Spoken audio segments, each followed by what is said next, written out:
Today we're going to talk about some tips on getting faster at making beats, so let's get right into it.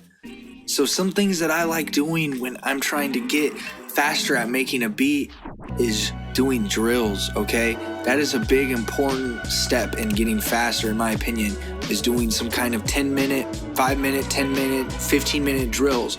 So what I used to do is I would do 10-minute drills and try to see how fast I can make a beat in 10 minutes.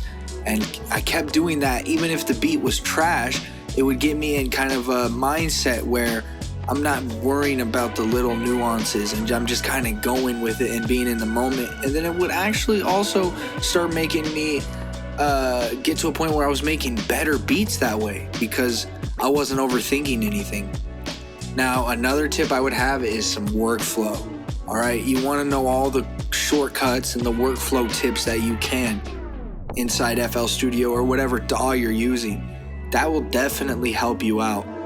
So learn the program. If you want to learn some workflow tips, I have a workflow playlist in FL Studio. You can click at the top right now to check that out. So it's just going to ultimately take time and practice to get to a point where you're making beats as quickly as possible.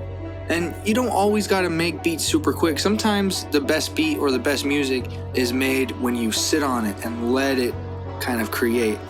But if you're, trying to make beats for a beat store and you have like a quota you have to hit, it is nice to be able to get in that flow state and just cook up a bunch of beats. So yeah, that's pretty much it. If this video brought you value, please leave a like, hit subscribe, and hit the little bell. Make sure you stay safe, stay striving, and always be getting it. Much love, y'all. Peace.